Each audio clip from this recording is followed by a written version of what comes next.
الحمد للہ وحدہ والصلاة والسلام علی من لا نبی بعدہ، اما بعد۔ دوستو اور بھائیو، سیدنا انس رضی اللہ تعالی عنہ سے مروی ہے، وہ بیان کرتے ہیں کہ رسول اللہ صلی اللہ علیہ وسلم نے ارشاد فرمایا، بے شک لوگوں میں سے کچھ لوگ اللہ کے اپنے مقرب ہیں۔ صحابہ کرام رضی اللہ عنہم نے دریافت کیا، اے اللہ کے رسول، وہ کون لوگ ہیں؟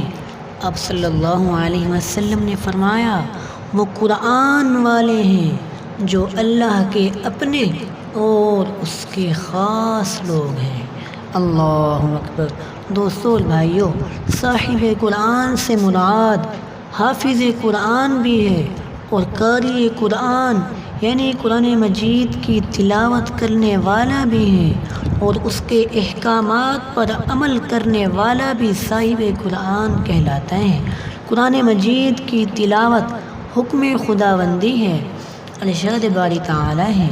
اللہ تعالی اپنی مقدس کتاب قرآن مجید کے اندر ارشاد فرماتے ہیں، اللہ تعالی فرماتے ہیں، اے محمد صلی اللہ علیہ وسلم، یہ کتاب جو تمہاری طرف وحی کی گئی ہے، اس کو پڑھا کرو اور نماز کے پابند رہو۔ کچھ شک نہیں کہ نماز بے حیائی اور بری باتوں سے روکتی ہے، اور اللہ کا ذکر بڑا اچھا کام ہے، اور جو کچھ تم کرتے ہو اللہ تعالیٰ اسے جانتا ہے۔ دوستو اور بھائیو، جو لوگ قرآن مجید کی تلاوت کرتے ہیں، ان کے ایمان کی تکمیل کے ساتھ ساتھ وہ بہت زیادہ رحمتوں برکتوں کو سمیٹ لیتے ہیں اور خسارے سے محفوظ ہو جاتے ہیں۔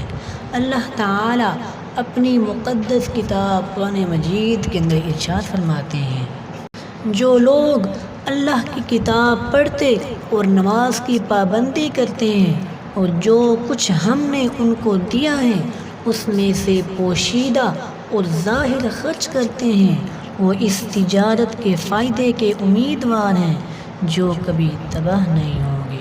اللہ اکبر۔ دوستو اور بھائیو، قرآن صاحب قرآن کے حق میں گواہی دے گا اگر وہ اسے پڑھتا اور اس کے احکامات پر عمل کرتا رہا۔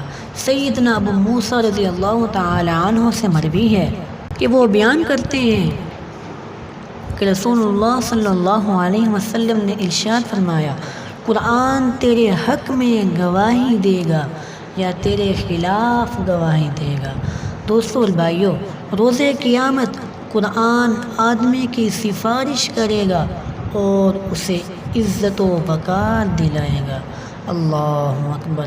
سیدنا عبداللہ بن عمر رضی اللہ عنہما سے مروی ہے کہ رسول اللہ صلی اللہ علیہ وسلم نے فرمایا، روزہ اور قرآن بھی قیامت کے روز سفارش کریں گے۔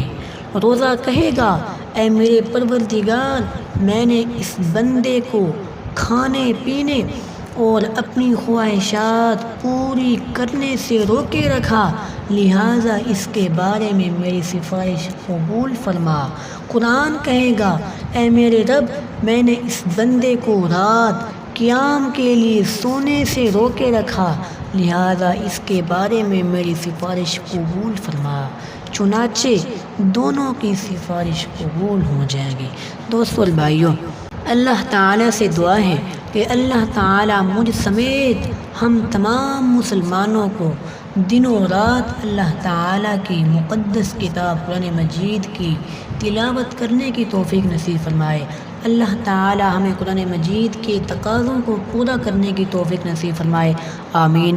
سبحان ربک رب العزت عما یصفون وسلام علی المرسلین والحمد للہ رب العالمین۔